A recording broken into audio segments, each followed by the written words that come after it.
Malam itu, aku tak menyangka, hanya karena satu kalimat, suasana rumah berubah. Tatapan itu bukan lagi tatapan seorang ayah mertua kepada menantu. Assalamualaikum warahmatullahi wabarakatuh. Halo sahabat semua, semoga kalian selalu diberi kesehatan, kedamaian, dan hati yang lapang. Seperti biasa, sebelum kita mulai kisah nyata yang penuh makna kali ini, coba tuliskan di kolom komentar, kalian sedang menonton dari kota mana? Tante ingin tahu, dari mana saja sahabat setia kisah ini berasal. Dan jangan lupa ya, klik subscribe, tekan like, dan share video ini, agar semakin banyak orang yang bisa mengambil pelajaran dari kisah ini.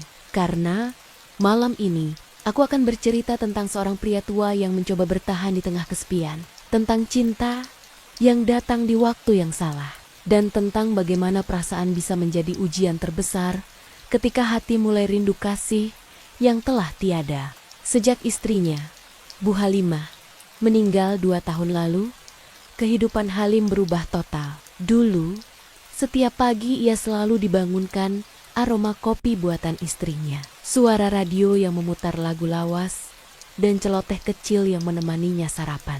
Kini, rumah itu hanya menyisakan keheningan yang panjang dan gema langkah kakinya sendiri di lantai marmer yang dingin. Di usianya yang ke-60, Halim sebenarnya tak kekurangan apapun. Ia masih sehat, pensiun dengan uang cukup, dan disegani di kampungnya.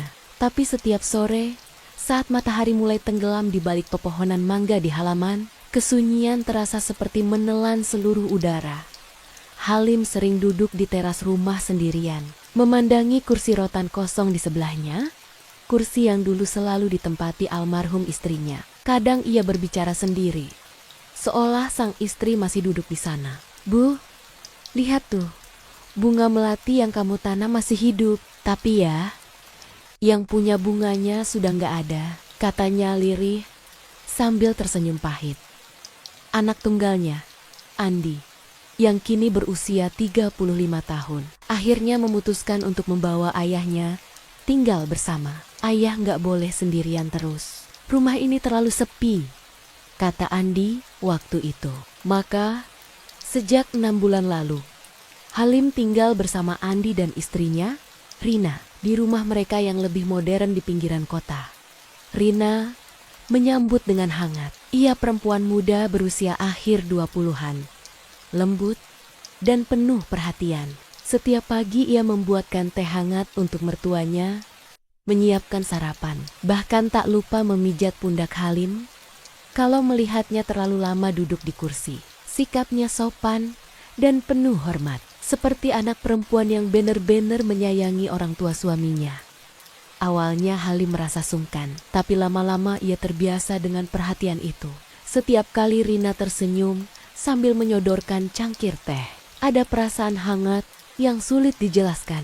Bukan cinta, tapi semacam rasa tenang yang sudah lama hilang sejak istrinya pergi. Namun seiring waktu, rasa tenang itu mulai berubah. Setiap kali Rina menatapnya dengan mata teduh, Halim seolah melihat sosok Halimah di masa muda, lembut, sabar, dan penuh kasih. Ada sesuatu di cara Rina berbicara, di cara ia berjalan, bahkan di nada suaranya yang perlahan menggugah kenangan lama. Suatu sore, saat mereka berdua duduk di ruang tamu menonton berita, Rina berkata, "Pak, ini teh manisnya pas kan? Soalnya Bapak suka yang agak hangat ya." Halim menatap cangkir itu beberapa detik, lalu tersenyum kecil. "Iya, pas banget nak. Sama seperti buatan ibu dulu." Rina hanya tertawa kecil, tidak menyadari nada lembut di balik ucapan itu. Tapi bagi Halim, setiap kalimat sederhana darinya mulai terasa terlalu berarti. Dan sejak hari itu, untuk pertama kalinya sejak lama, Halim mulai takut pada hatinya sendiri. Karena di balik rasa syukur atas perhatian Rina, perlahan tumbuh rasa lain, rasa yang seharusnya tidak pernah ada. Hari-hari berjalan perlahan, seperti waktu enggan bergerak. Setiap pagi, Rina menyiapkan sarapan dan teh hangat di meja makan, sementara Halim membaca koran di kursi rotan. Rutinitas itu sederhana, tapi baginya terasa seperti napas kehidupan baru setelah sekian lama tenggelam dalam sepi. Namun entah sejak kapan, Halim mulai memperhatikan hal-hal kecil dari Rina. Cara ia menata rambutnya yang sederhana, suara lembutnya saat memanggil, bahkan aroma sabun yang mengingatkannya pada wangi tubuh mendiang istrinya. Halimah. Suatu pagi, Rina sedang menyapu teras. Sinar matahari pagi jatuh di wajahnya, membuat kulitnya tampak bersinar lembut. Halim yang duduk di kursi goyang hanya memandangi tanpa sadar. Tiba-tiba kenangan masa lalu menyeruak. Bayangan Halimah muda menyapu halaman dengan gerakan yang sama, mengenakan kebaya lusuh dan senyum yang tak pernah pudar. Dadanya terasa sesak. Ia menunduk, mencoba memalingkan pandangan, tapi pikirannya tetap berputar di antara masa lalu dan kenyataan. Kenapa harus mirip sekali? Gumamnya pelan, hampir seperti berbisik pada diri sendiri.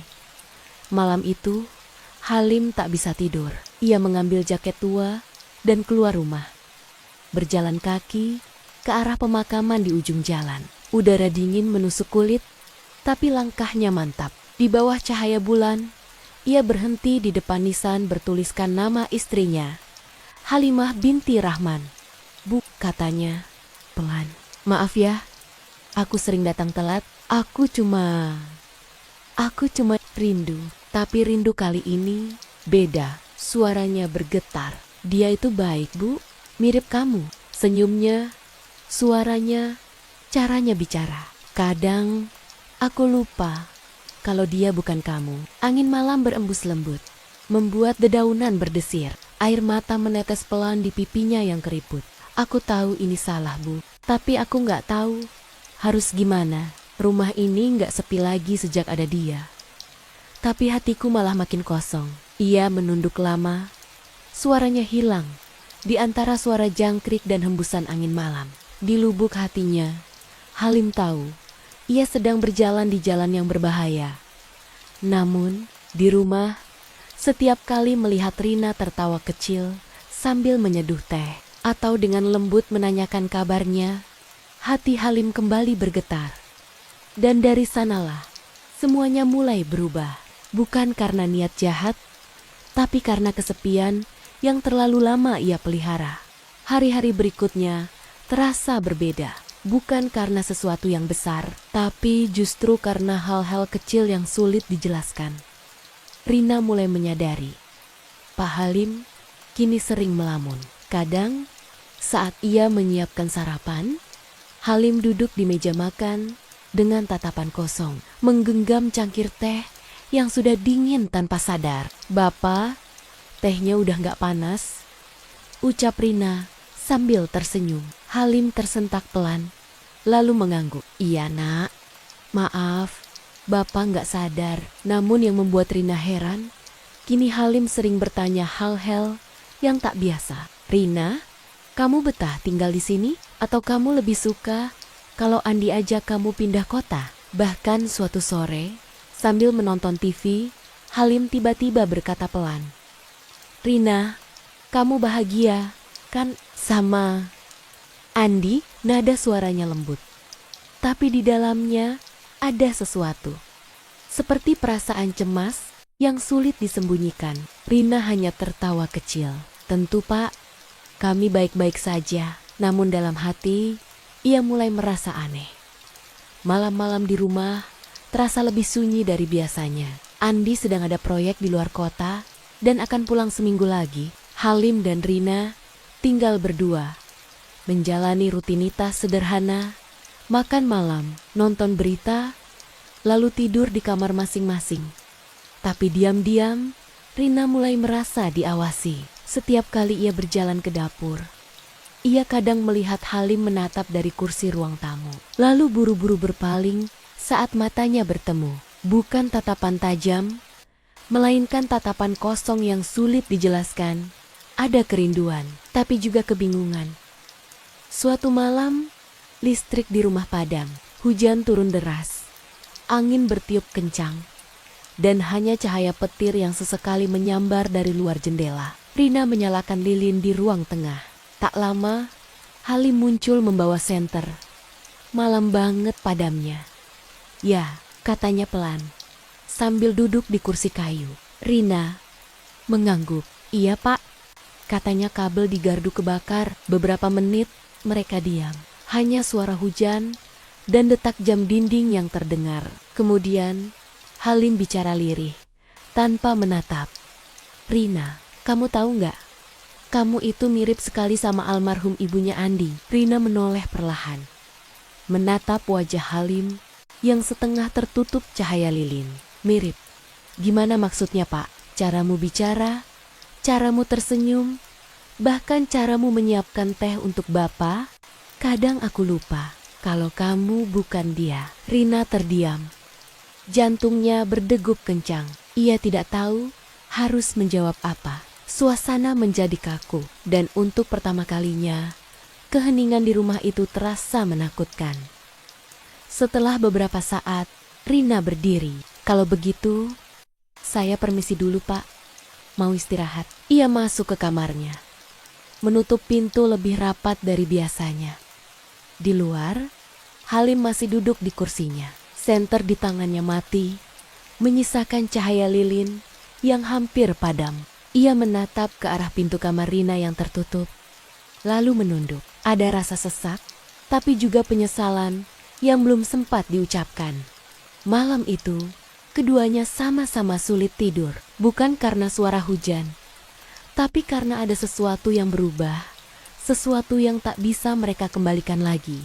Sejak malam listrik padam itu, suasana rumah terasa berbeda. Tidak ada yang membicarakan apapun, tapi jarak di antara mereka jelas terasa. Rina mulai menghindar. Tidak lagi duduk di ruang tamu setelah makan malam. Tidak lagi menonton berita bersama, dan lebih banyak menghabiskan waktu di kamarnya. Halim menyadarinya, dan entah kenapa, hal itu membuat hatinya semakin hampa. Ia tahu Rina mungkin merasa tidak nyaman, tapi rasa bersalah justru membuat pikirannya semakin kacau. Suatu sore, ketika Halim hendak mengambil koran di meja, pandangannya tertuju pada cangkir teh yang masih hangat, buatan Rina, seperti biasanya. Di bawah cangkir itu, ada secari kertas kecil bertuliskan tulisan tangan Rina. Tehnya buat bapak. Maaf, saya agak pusing. Mau istirahat dulu. Halim membaca catatan itu lama, lalu menarik napas berat. Ia merasakan rasa bersalah yang semakin dalam sejak istrinya meninggal. Tak ada satupun yang memperhatikannya sedetail itu. Bahkan hal kecil seperti membuat teh sesuai selera. Dan kini, perhatian itu datang dari seseorang yang seharusnya ia jaga jaraknya. Malamnya, hujan turun pelan. Halim berjalan melewati kamar Rina yang pintunya tertutup rapat. Lampu di bawah pintu terlihat temaram. Ia sempat ingin mengetuk, tapi mengurungkan niatnya. Namun, menjelang tengah malam, terdengar suara batuk kecil dari kamar itu. Disusul langkah tergesa ke arah dapur. Halim bangkit dan melihat Rina sedang memegang keningnya. Wajahnya pucat. Rina, kamu kenapa? Enggak apa-apa, Pak. Pak, cuma pusing. Mungkin masuk angin. Jawabnya lemah. Melihatnya begitu, naluri seorang ayah muncul dalam diri Halim. Ia mengambil air putih, menyiapkan obat, dan memintanya berbaring. Tanpa banyak bicara, Halim duduk di kursi dekat ranjang, berjaga semalaman. Setiap beberapa menit, ia memastikan suhu tubuh Rina tidak semakin panas. Di luar, hujan turun semakin deras, dan suara petir sesekali menggema dari kejauhan. Saat dini hari tiba, Rina membuka mata dan mendapati Halim masih di sana. Pak, kenapa belum tidur? Halim tersenyum lemah. Kalau kamu sakit, gimana Bapak bisa tenang? Rina menatapnya lama, tapi tak berkata apa-apa. Ia tahu niat Halim tulus. Tapi di balik tatapan itu, ada sesuatu yang sulit dijelaskan. Perasaan hangat yang sekaligus menakutkan. Malam itu, mereka sama-sama terdiam. Tidak ada kata cinta, tidak ada sentuhan, hanya kesadaran bahwa sesuatu di antara mereka telah berubah. Sebuah rasa yang seharusnya tidak tumbuh, tapi sudah terlanjur ada.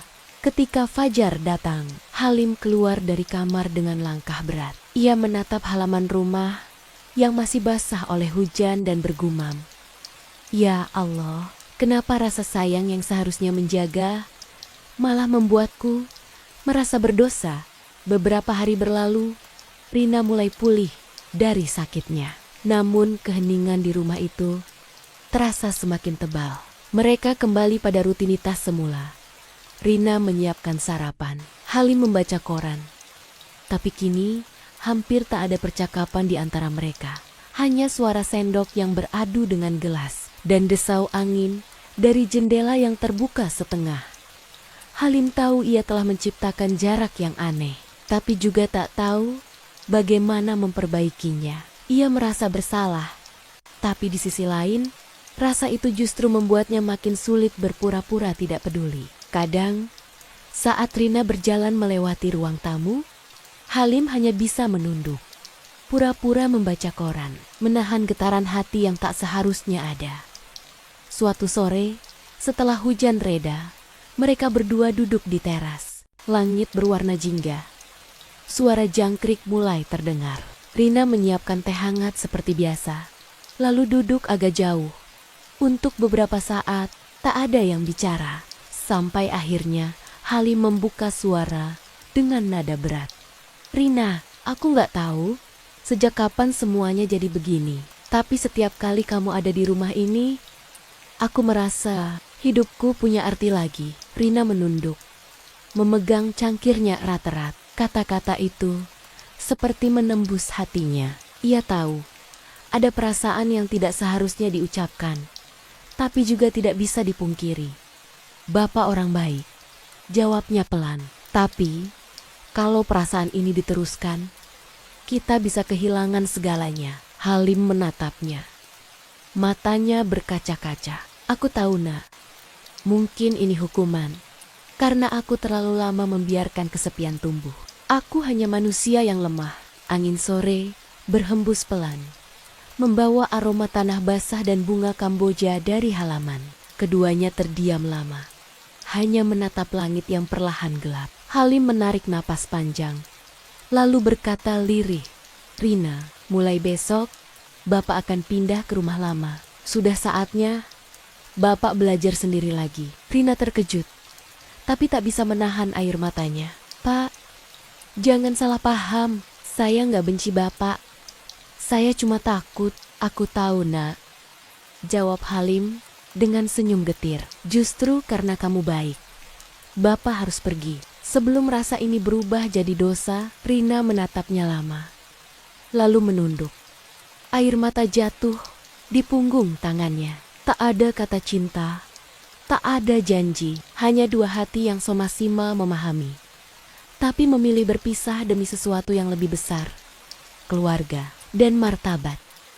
Malam itu, Halim berkemas pelan. Ia menatap kamar tamu yang dulu ia tempati, lalu menghela napas panjang. Sebelum keluar, ia sempat berhenti di depan pintu kamar Rina, menatapnya dalam diam. "Terima kasih, Rina," katanya pelan, "karena sudah membuat rumah ini hidup lagi, walau sebentar." Rina menjawab dari dalam kamar dengan suara bergetar, "Saya juga berterima kasih, Pak, karena sudah menjaga saya dengan cara yang paling tulus." Keesokan paginya, Halim pergi.